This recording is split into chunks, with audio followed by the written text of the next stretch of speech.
श्री सिया रामचंद्र भगवान की जय। तो भक्तगणों, अब अमृत मधुरमय श्री राम कथा गोस्वामी तुलसीदास द्वारा रचित हम बाल कांड को प्रारंभ किए हुए हैं। अब आगे बढ़ते हैं जहाँ पे सती का त्याग हो चुका है, अब पार्वती के रूप में जन्म ले चुकी हैं। तो आगे हमारे गोस्वामी जी तुलसीदास लिखते हैं बाल कांड दोहा 65 से, सदा सुमन फल सहित सब दुमन नाना जात, प्रगति सुंदर शैल पर मन आखर बहुभात।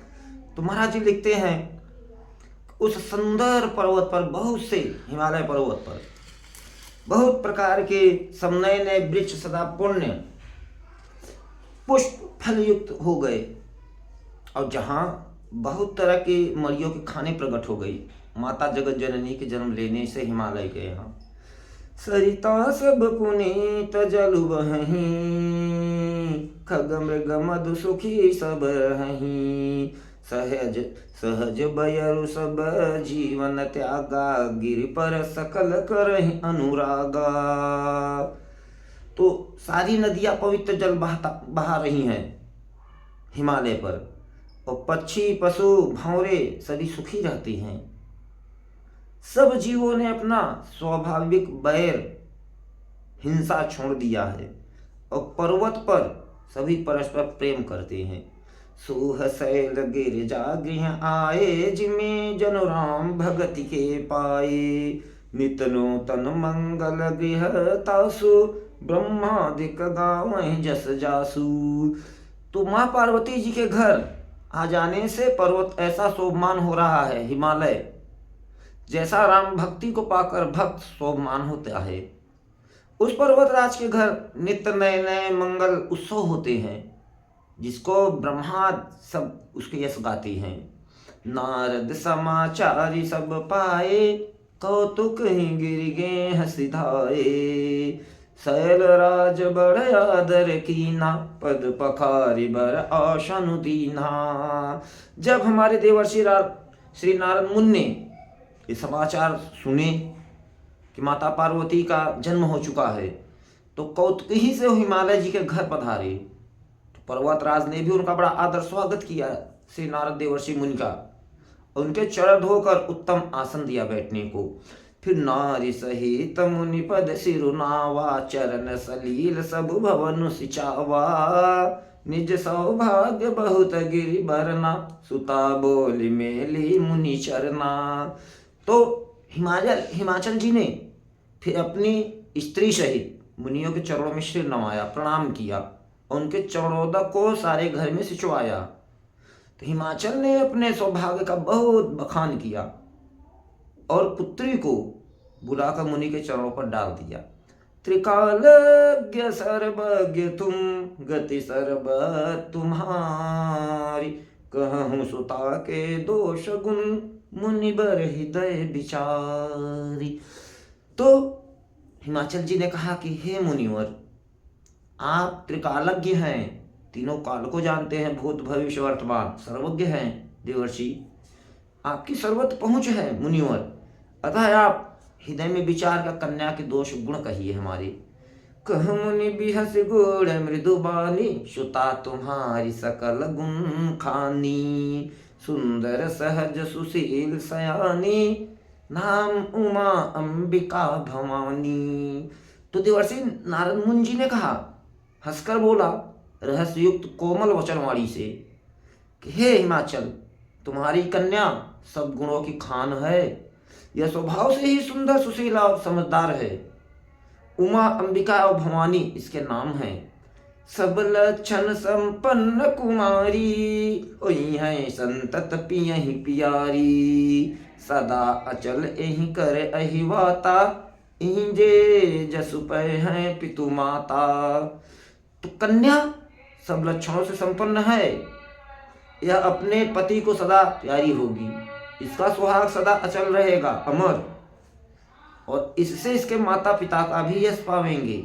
हुई है पूज्य सकल जग माही, एहि सेवत कछु दुर्लभ नाही, एहि कर नाम सुमिर संसारा, त्रिय चढ़ी है पतिव्रत अहिथा सिधारा। तो ये सारे जगत में पूज्य होंगी और इनकी सेवा करने से कुछ भी दुर्लभ ना होगा। संसार में सारी स्त्रियां इसका नाम स्मरण करके पतिव्रत रूपी तलवार की धार पर चढ़ जाएंगी। शैल सुलक्षण सुता तुम्हारी, सुनहु जे अवयव गुण दुई चारी। अगुण अमान मातु पितुहीना, उदासीन सब संशय छीना। तो हे पर्वतराज, तुम्हारी कन्या सुलक्षणी है, सुंदर लक्षणों वाली।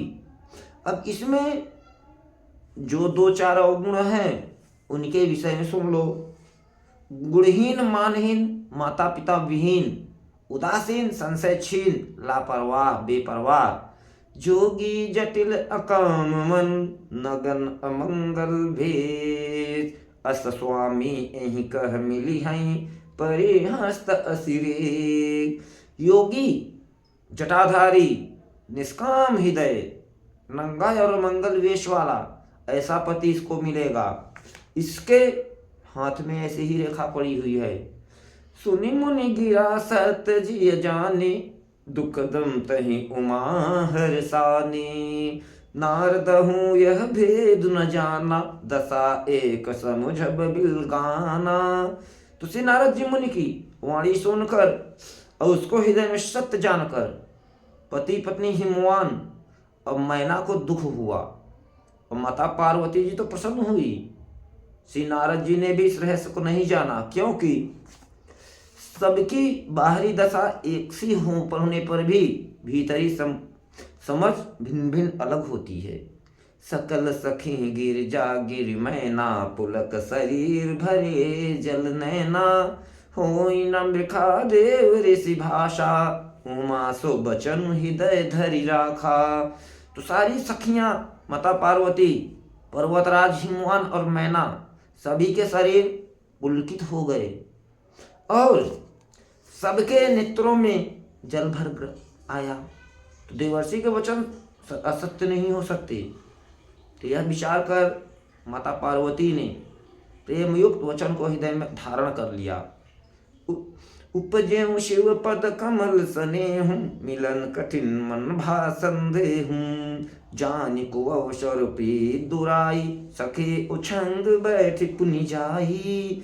तो माता पार्वती ने शिव जी के चरण कमलों में स्नेह उत्पन्न हुआया, परंतु मन में यह संदेह भी हुआ कि उनका मिलना कठिन है। अवसर ठीक ना जानकर मां उमा ने अपने प्रेम को छिपा लिया और फिर वे सखी के गोद में जा बैठी। छूटी न होई देव ऋषि बानी, सोचहि दंपति सखी सयानी। उर्धरि धीर कहें गिरिराऊ, कहूँ नाथ का करी उपाऊ। तो देवर्षि की वाणी भी झूठी नहीं होगी।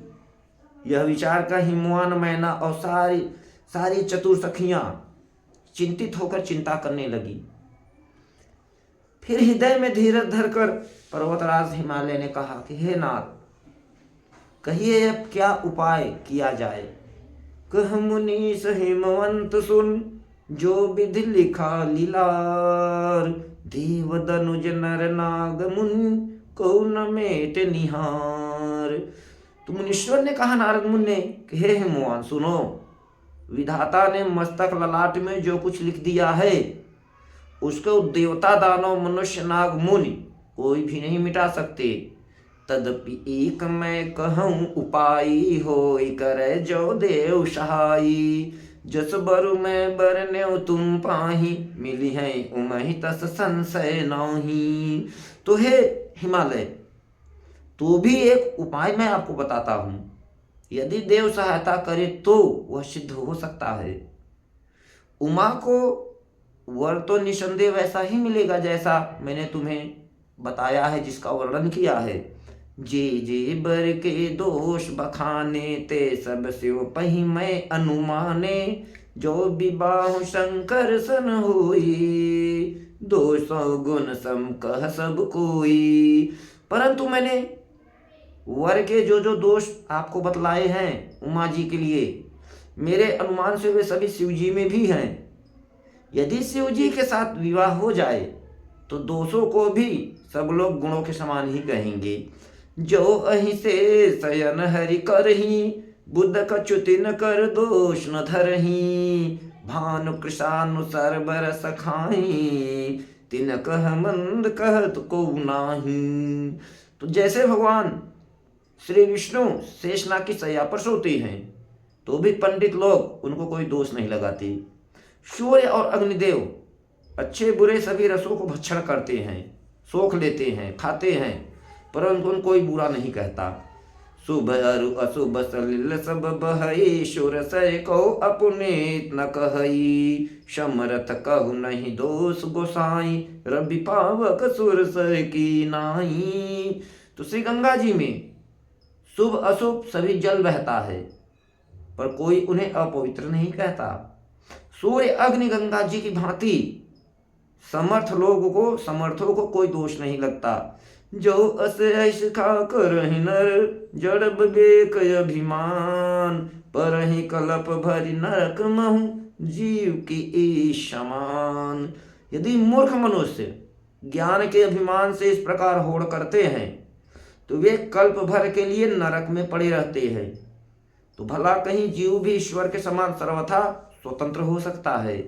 सुर सरिक अलकृत बारु निजाना, कबहु न संत करहि तेहि पाना। सुर सरि मिले सो पावन जैसे, ईस अनेश ही अंतर तैसे।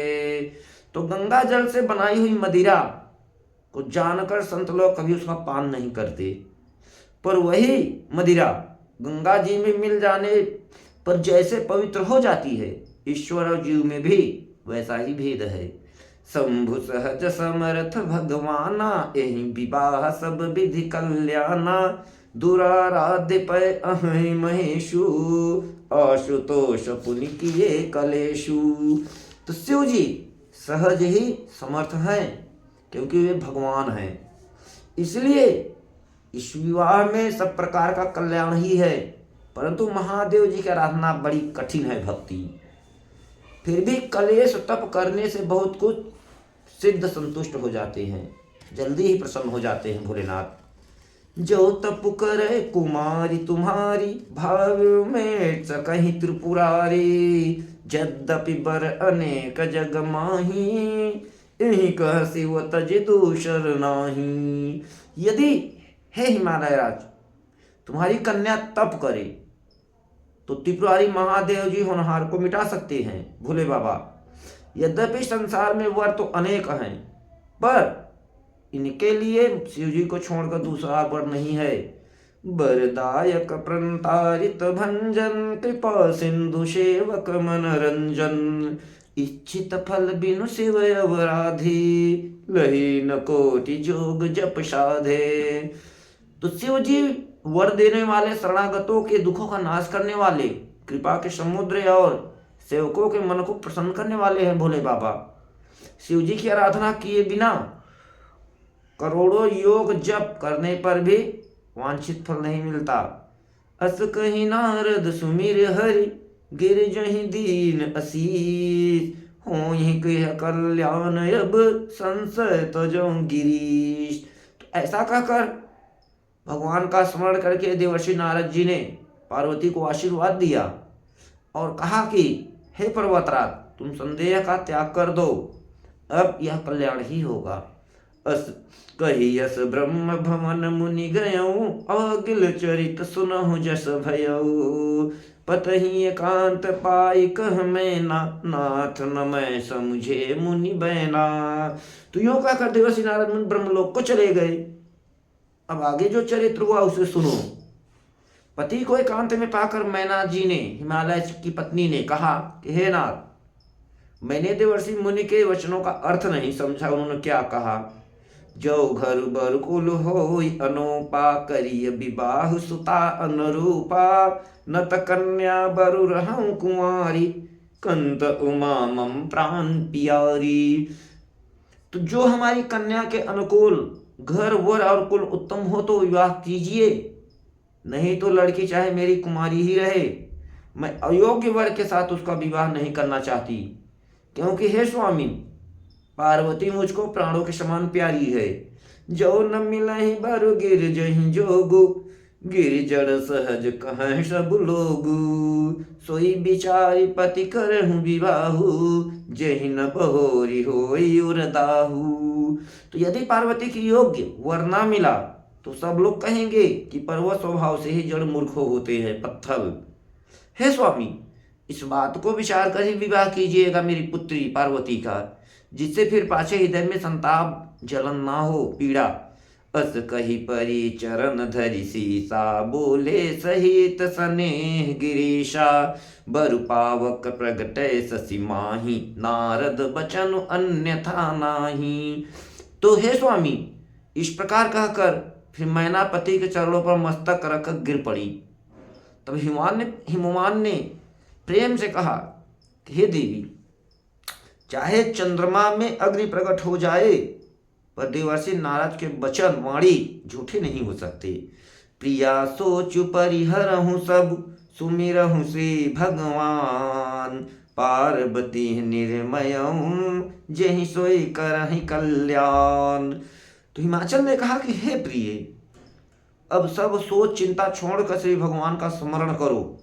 जिन्होंने पार्वती को रचा है वे ही कल्याण इसका करेंगे। अब जो तुम ही सुता पर ने हूँ, तो अस जाय शिखावन देहूँ।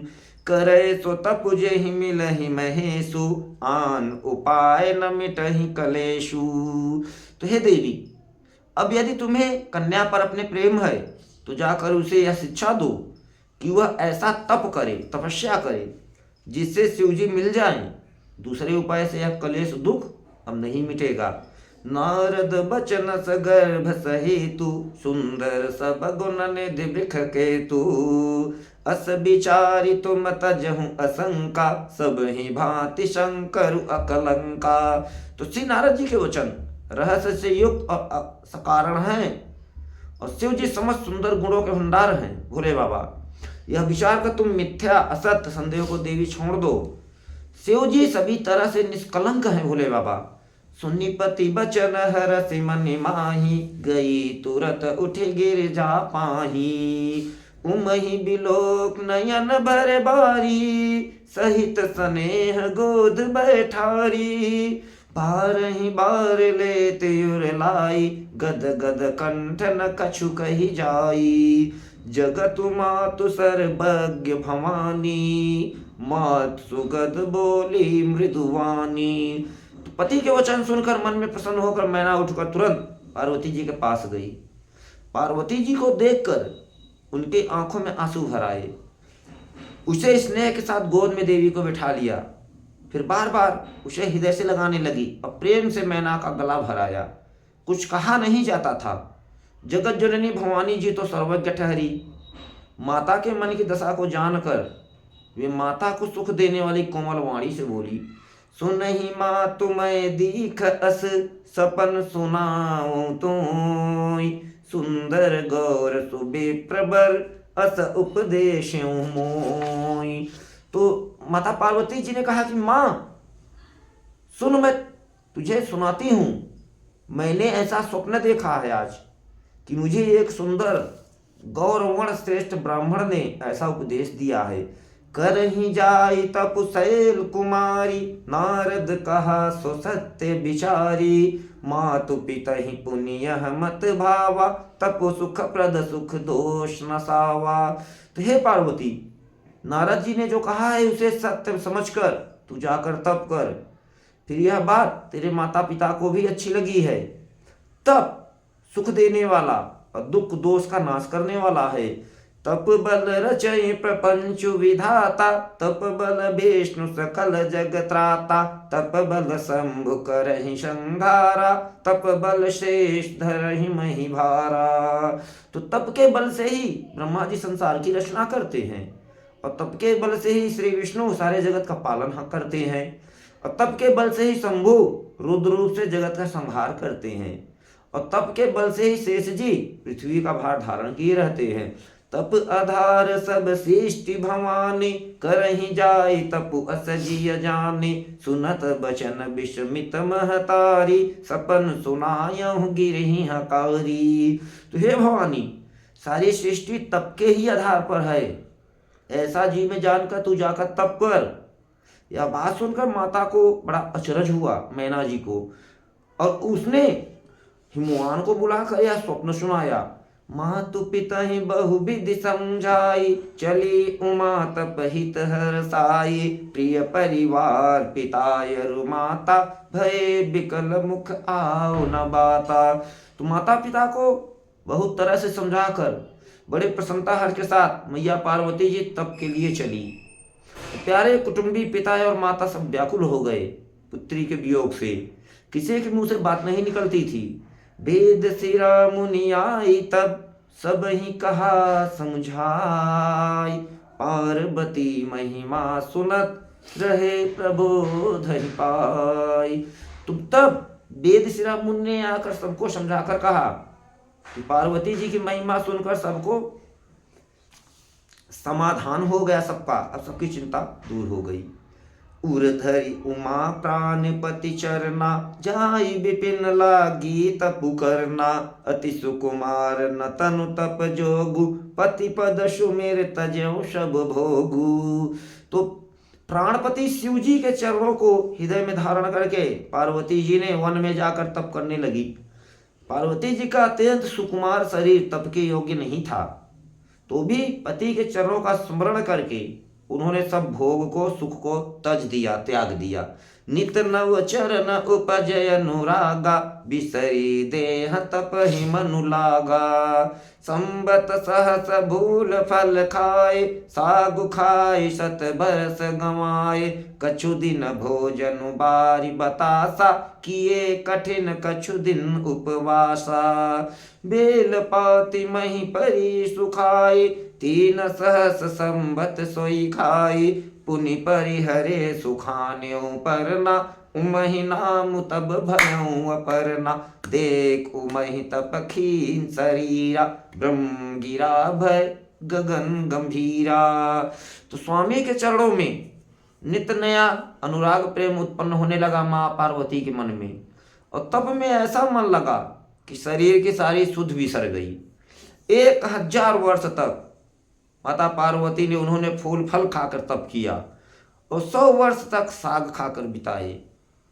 कुछ दिन जल वायु का भोजन किया और फिर कुछ दिन कठोर उपवास किए। जो बेल के पत्ते सूख कर पृथ्वी पर गिरते थे, 3000 वर्ष तक उन्हीं को खाया। फिर सूखे पर्ण पत्ते भी छोड़ दिए माता ने। तभी पार्वती माँ का नाम अपर्णा हुआ। तब से उनका शरीर क्षीण देखकर आकाश में गंभीर आकाशवाणी हुई। भयहु मनोरथ सुपल तौ, सुन गिरिराज कुमारी।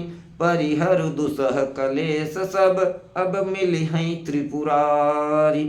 तो हे पर्वतराज की कुमारी, सुन, तेरा मनोरथ सफल हुआ, ऐसी आकाशवाणी ने कहा। तू अब सारे असह कलेशों को, कठिन तप को त्याग दे, अब तुझे शिवजी मिलेंगे। अस्त तप काहु न कीन भवानी, भय अनेक धीर मुनि ज्ञानी। अब उर्धर हूँ ब्रह्म बरबानी, सत्य सदा संतत सुचि जानी। तो हे भवानी, धीर मुनि और ज्ञानी तो बहुत हुए हैं, पर ऐसा कठोर तप आज तक किसी ने नहीं किया। अब तो इस श्रेष्ठ ब्रह्मा की वाणी को सदा सत्य और निरंतर पवित्र जानकर अपने हृदय में धारण कर देवी।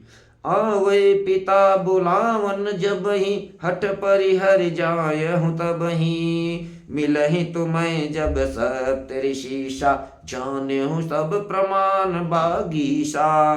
तो जब तेरे पिता बुलाने को आवे देवी, तब हट छोड़कर घर चली जाना, और जब तुम्हें सप्तऋषि मिलेंगे तब इस वाणी को ठीक समझना। सुनत गिरा विधि गगन बखानी, पुलक गात गिरजा हर्षानी। उमा चरित सुंदर मैं गावा, सुनहु शंभु कर चरित सुनावा।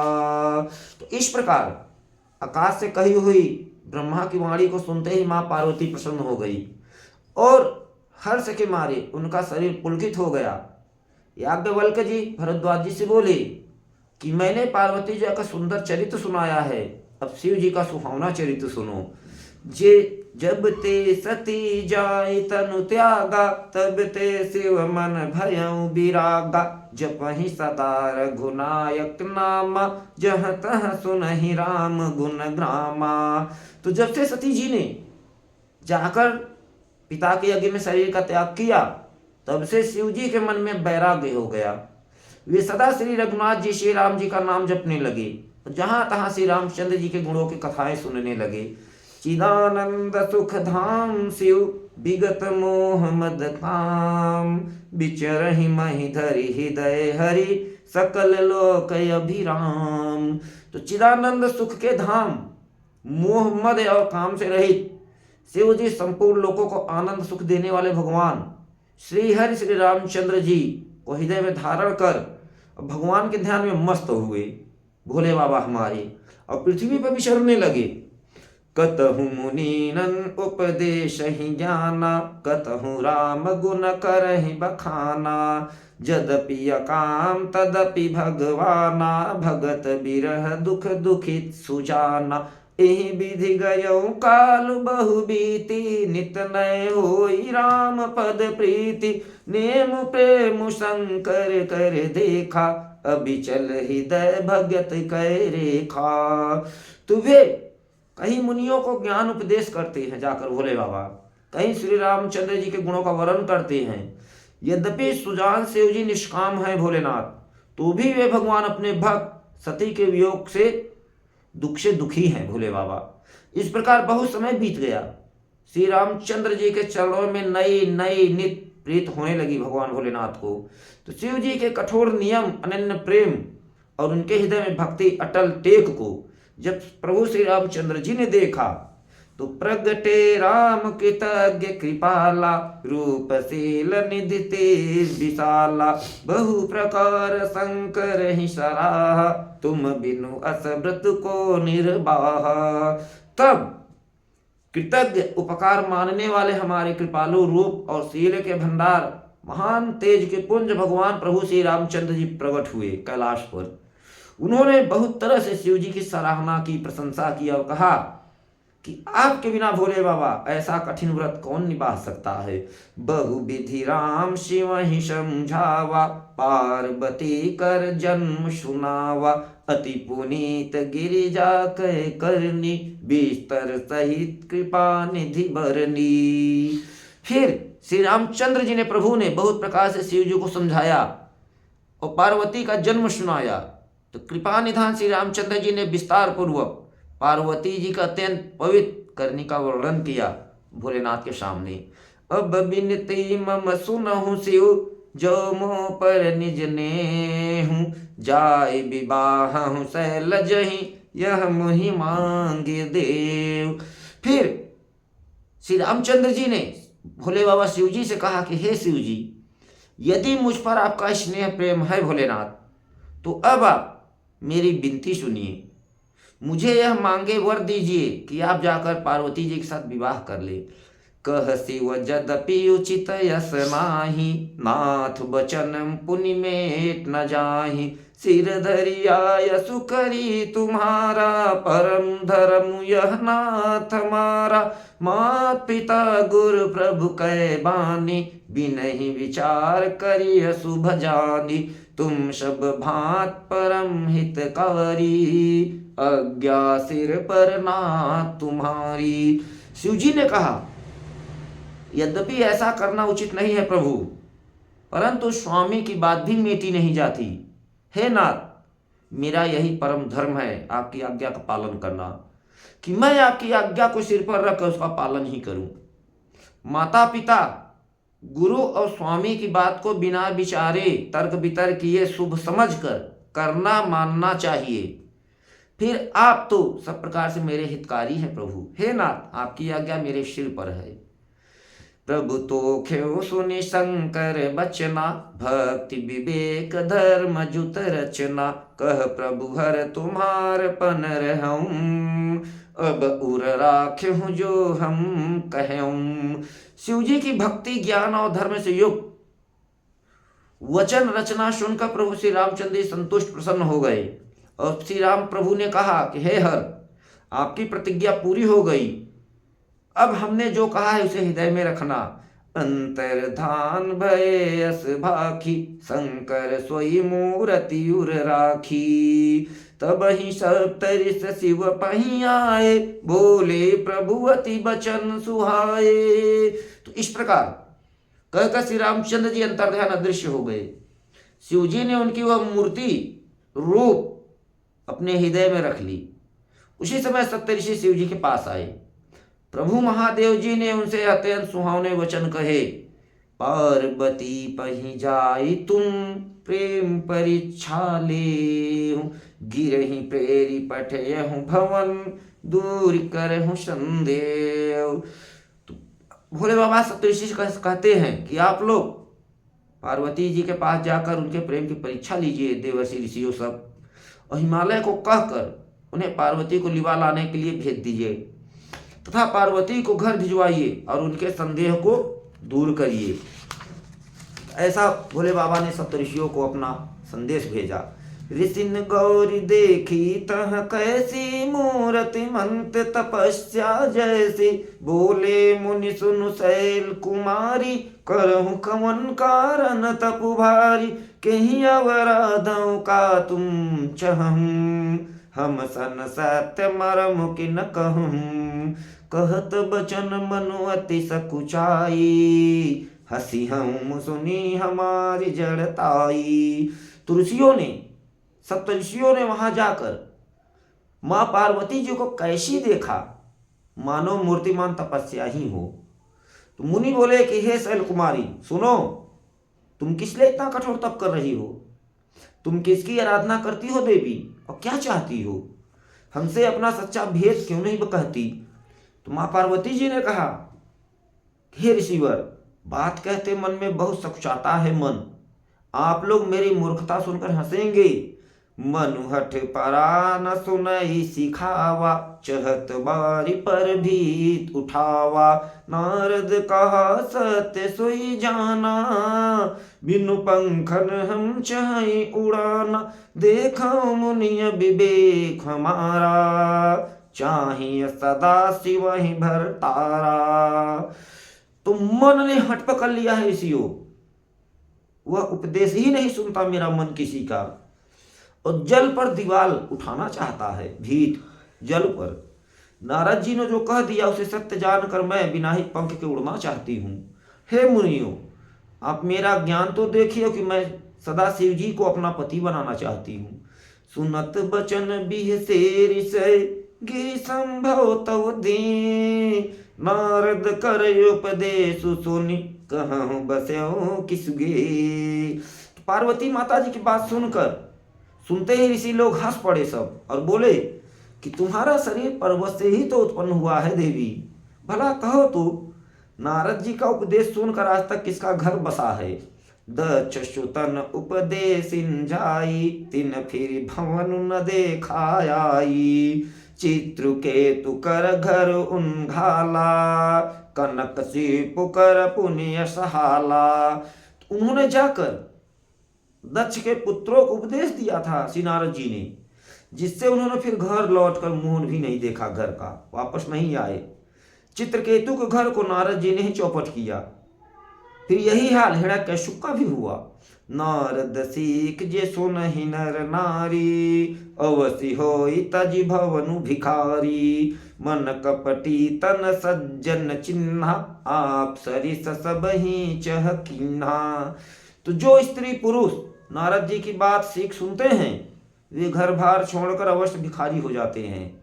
उनका मन तो कपटी है, शरीर पर सज्जनों के चिन्ह हैं, वे सभी को अपने समान बनाना चाहते हैं नारद जी।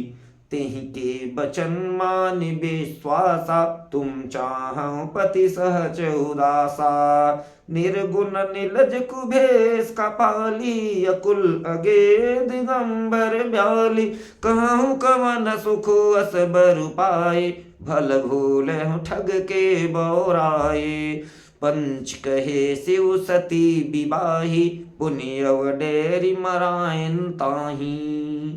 तो उनके वचन का विश्वास मानकर तुम ऐसा पति चाहती हो देवी, जो स्वभाव से ही उदासीन, गुणहीन, निर्लज्ज, बुरे वेश वाला और नर कपालों की माला पहनने वाला है, कुलहीन, बिना घर बार का, नंगा और शरीर पर सांपों को लपेटे रखने वाला है। तो ऐसे वर के मिलने से कहो तुम्हें क्या सुख मिलेगा देवी। तुम उस ठग नारद के बहकावे में आकर खूब भूली हो। पहले पंचों के कहने से शिवजी ने सती की से विवाह किया था, परंतु फिर उसे त्याग कर मरवा डाला। अब सुख सोवत सोचू नहीं, भीख मांगी भव खाई, सहज एकाकिन के भवन, कबहू किनारी खटाई। अब शिव जी को तो कोई चिंता नहीं रही देवी, भीख मांग कर वो खा लेते हैं और सुख से सोते हैं। ऐसे स्वभाव से ही अकेले रहने वाले के घर भला क्या कभी स्त्रियां टिक सकती हैं। अजहू मानहु कहा हमारा, हम तुम कहु बरु नीक विचारा, अति सुंदर सुचि सुखद सुशीला, गाँव ही वेद जासु जस लीला, दूषण रहित सकल गुण राशि, श्रीपति पूर्व कुंठ निवासी, असबर तुम्है मिलाउ आनी, सुनत बिहसी कह बचन भवानी। तो अब भी हमारा कहा मानो देवी, हमने तुम्हारे लिए अच्छा वर विचारा है। वह बहुत ही सुंदर, पवित्र, सुखदायक और सुशील है, जिसका यश और लीला वेद गाते हैं। वह दोषों से रहित, सारे सद्गुणों की राशि और लक्ष्मी का स्वामी और बैकुंठपुरी का रहने वाला है। हम ऐसे वर को लाकर तुमसे मिला देंगे। यह सुनते ही माता पार्वती जी हंसकर बोली, सत्य कहूँ गिरि भव तनु एहा, हठ न छोट छोट बरु देहा, कनकऊ पुनि पखान ते होई, जौरे हूँ सहजु न परिहर सोई, नारद बचन न मैं परिहरऊ, बसहु भवन उजरहु नहीं डरऊ, गुरु के बचन प्रतीत न जेहि, सपने सुगम न सुख सिद्धि तेहि। तो माता पार्वती जी ने कहा, हे ऋषियों, आपने यह सत्य ही कहा कि मेरा यह शरीर पर्वत पत्थर से ही उत्पन्न हुआ है, इसलिए हट तो नहीं छूटेगा ऋषियों, भले ही मेरा शरीर छूट जाए। सोना भी पत्थर से ही उत्पन्न होता है, सुबह जलाए जाने पर भी अपने स्वभाव स्वर्ण तत्व को नहीं छोड़ता ऋषिवर। अतः मैं नारद जी के वचन को नहीं छोड़ूंगी, चाहे घर बसे या मेरा उजड़े, इससे मैं नहीं डरती। अब जिसको गुरु के वचनों में विश्वास नहीं होते, उसको सुख सिद्धि स्वप्न में भी सुगम नहीं होती मिलती। महादेव यव गुण भवन, विष्णु सकल गुण धाम, जेहि कर मनोरम जाहि सन, तेहि तेहि शन काम। तो हे ऋषिवर, माना कि महादेव जी अवगुणों के भवन है और श्री हरि विष्णु भगवान समस्त सदगुणों के धाम है, पर जिसका मन जिसमें रम गया ऋषिवर, उसको तो उसी से काम है। जो तुम मिलते हो प्रथम मुनीसा, सुनते हो से तुम्हारी धर सीसा, अब मैं जन्म शंभु हितहारा, को गुण दोषन करे विचारा। हे मुनीश्वरों, यदि आप पहले मिलते तो मैं आपका उपदेश सिर माथे रखकर सुनती, परंतु अब तो मैं अपना जन्म शिव जी के लिए हार चुकी हूं, फिर गुण दोषों का विचार कौन करे ऋषिवर। जो तुम्हारे हठ हृदय विसेखी, रही न जाए बिनु किए बरेखी, तो को तो किन आलस नाही, बर कन्या अनेक जग माही। तो सप्तऋषि कहते हैं कि यदि आपके हृदय में बहुत ही हठ है और विवाह की बातचीत बरेखी किए बिना ही आपसे रहा नहीं जाता, तो संसार में वर कन्या बहुत हैं। खिलवाड़ करने वालों को आलस तो होता नहीं, और कहीं जाकर कीजिए। जन्म कोटि लगे रगर हमारी, बरऊ शंभु न तरहु कुंवारी, तजऊ न नारद करे उपदेशु, आप कहें सत बार महेशु, मैं पापरऊ कहें जगदम्बा, तुम गृह गमनहु भयहु विलंबा, देख प्रेम बोले मुनि ज्ञानी, जय जय जय जगदम्बिके भवानी। तो मेरा तो करोड़ों जन्मों तक यही हट रहेगा ऋषियों कि या तो शिव जी को मैं वरूंगी या तो कुमारी ही रहूंगी। स्वयं शिव जी 100 बार आकर कहें तो भी मैं नारद जी के उपदेश को नहीं छोड़ूंगी।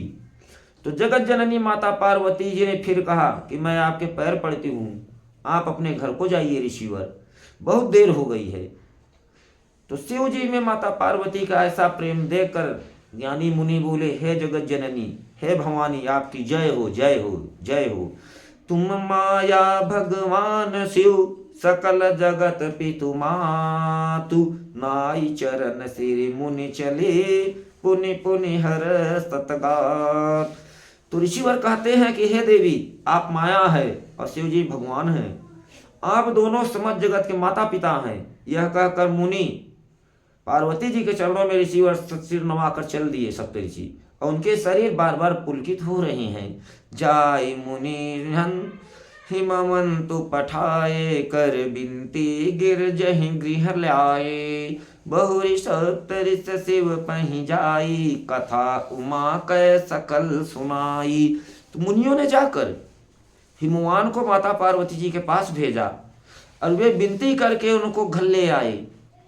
फिर सप्तऋषियों ने शिव जी के साथ पास जाकर उनको माता पार्वती की सारी कथा सुनाई। मगन भये मगन शिव सुनत स्नेहा, हरसि सप्तऋषि गवने गेहा, मन थीर करी तब शंभु सुजाना, लगे करन रघुनायक ध्याना, तार कुवसुर भयउ तेहि काला, भुज प्रताप बल ते विशाला, तेहि सब लोक लोकपति जीते, भये देव सुख संपत्ति रीते। तो पार्वती जी का प्रेम सुनते ही शिव जी आनंद मग्न हो गए। सप्तऋषि प्रसन्न होकर अपने घर को ब्रह्मलोक को चले गए। तब सुजान शिव जी मन को स्थिर करके धीर करके श्री रघुनाथ जी का ध्यान करने लगे। उसी समय तारक नाम का असुर हुआ, जिसकी भुजाओं का बल प्रताप बहुत तेज बढ़ गया था। उसने सब लोकपालों को जीत लिया।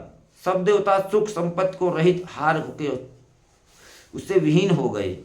सुख संपत्ति से अजर अमर सो जीती न जाई, हरे सुर करि विविध लड़ाई, तब बिरंचि सन जाए पुकारी, देखे विधि सब देव दुखारे। तो वह अजर अमर था, इसलिए किसी से जीता ही नहीं जाता था। वो देवता उसके साथ बहुत तरह की लड़ाइयाँ लड़कर हार गए। तो उन्होंने ब्रह्मा जी के पास जाकर पुकार लगा मचाई। तो ब्रह्मा जी ने सब देवताओं को दुखी देखा। सब सन कहा बुझाई विधि, धनुजन निधन तब हुई, शंभु शोक्र शंभुत सुत एहि जेतई रन सोई। तो ब्रह्मा जी ने सबको समझाकर कहा, इस दैत्य की मृत्यु तब होगी जब शिव जी के वीर से पुत्र उत्पन्न होगा, उसको युद्ध में वही जीतेगा। मोर कहा सुनि करहु पाई, हुई है ईश्वर करहि सहाई, सती जो तजी दक्ष मख के देहा, जन्मि जाए हिमाचल गेहा, तेहि तप कीन शंभुपति लागी, शिव समाधि बैठे सब त्यागी, यद्यपि यहीं असमंजस भारी, तदपि बात एक सुनहु हमारी। तो मेरी बात सुनकर उपाय करो। ब्रह्मा जी कहते हैं देवताओं से कि तुम सब मेरी बात सुनकर उपाय करो, एक ईश्वर सहायता करेंगे और काम हो जाएगा। सती जी ने जो दक्ष के यज्ञ में देह का त्याग किया था, उन्होंने अब हिमाचल के घर जाकर पुनः जन्म ले लिया है। तो उन्होंने शिव जी को पति बनाने के लिए तप किया है। इधर शिव जी सब छोड़ छाड़ कर समाधि लगाकर बैठे हैं। यद्यपि है तो बड़े असमंजस की बात, यद्यपि मेरी एक बात सुनो। पठमहु काम जाय शिव पाही, करे क्षोभ शंकर मन माही, तब हम जाय शिवहि सिर नाई, करवाओ विवाह बरियाई। तुम सब जाकर कामदेव को शिव जी के पास भेजो, वह शिव जी के मन में क्षोभ उत्पन्न करे, उनकी समाधि भग्न करे, तब हम जाकर शिव जी के चरणों में सिर रख देंगे और जबरदस्ती उन्हें राजी करके विवाह करा देंगे। एहि विधि भले ही देव हित होई, मत यति नीक कहें सब कोई। अस्तुति सुरन के नयति हेतु, प्रगट्यों बिखम्बान झस केतु। इस प्रकार से भले ही देवताओं का हित हो और कोई उपाय ही नहीं है इसके सिवा, तो सबने कहा यह सम्मत बहुत अच्छी है राय। फिर देवताओं ने बड़े प्रेम से स्तुति की। तब बिखम 5 बाण धारण करने वाले और मछली के चिन्ह युक्त ध्वजा वाले कामदेव प्रकट हो गए। सुरन कही निज विपति सब, सुनि मन कीन विचार। शंभु विरोध न कुशल मोहि, बिहस कहूँ असमार। तो देवताओं ने कामदेव से अपनी सारी विपत्ति कही। सुनकर कामदेव ने मन में विचार किया और हंसकर देवताओं से यूं कहा कि शिवजी के साथ विरोध करने में मेरा कल्याण कुशल तो नहीं है। तदपि करब मैं काज तुम्हारा, श्रुति कह परम धर्म उपकारा। पर हित लागी तजई जो देही, संतत संत प्रशंसहि तेहि। तद्यपि हे देवताओं, मैं तुम्हारा काम तो करूंगा, क्योंकि वेद शास्त्र दूसरे के ऊपर उपकार को परम धर्म कहते हैं। जो दूसरे के हित के लिए अपना शरीर त्याग देता है, संत सदा उसकी बढ़ाई करते हैं। अस कही चलें सब ही सिरुनाई, सुमन धनुष कर सहित सहाई। चलत मारे अस हृदय विचारा, शिव विरोध ध्रुव मरनु हमारा। तब आपन प्रभाव विस्तारा, निज बस कीन सकल संसारा। कोप्यों जब ही बारि चर केतु, क्षण महु मिटे सकल श्रुति सेतु। तो यूं कहकर और सबको सिर नवाकर कामदेव अपने पुष्प के धनुष को हाथ में लेकर वसंत ऋतुओं सहायकों के साथ चल दिए।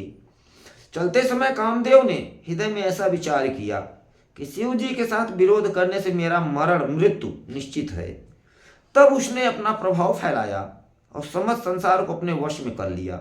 जिस समय उस मछली के चिन्ह की ध्वजा वाले कामदेव ने कोप किया, उस समय क्षण भर में ही वेदों की सारी मर्यादा मिट गई। ब्रह्मचर्य व्रत संयम नाना, धीरज धर्म ज्ञान विज्ञाना। सदाचार जब जोग विरागा, सबय विवेक कटकु सब भागा। तो ब्रह्मचर्य नियम, नाना प्रकार के संयम, धीरज धर्म ज्ञान विज्ञान, सदाचार जप योग वैराग्य आदि विवेक की सारी सेना डरकर भाग गई। भाग्यं विवेक सहाय सहित, सो सुबट संजुग महिमुरे। सदग्रंथ पर्वत कंदरि नमौ, जाइते ही अवसर दुरे। हो निहार का करतार को रखवार, जग खर भरु परा। दुई माथ के ही रतिनाथ, जेहि कहु कोपि करु धनुषरु धरा। तो विवेक अपने सहायकों सहित भाग गया। उसके योद्धा रणभूमि को पीठ दिखा गए। उस समय वे सब सदग्रंथ रूपी पर्वत की कंदराओं में जा छिपे, अर्थात ज्ञान वैराग्य संयम नियम सदाचार ग्रंथों में ही लिखे रह गए। उनका आचरण छूट गया। सारे जगत में खलबली मच गई और सब कहने लगे, हे विधाता, अब क्या होने वाला है? हमारी रक्षा कौन करेगा? ऐसा 2 सिर वाला कौन है जिसके लिए रति के पति कामदेव ने कोप करके हाथ में धनुष बाण उठा लिया है? तो बोलो सिया रामचंद्र भगवान की जय।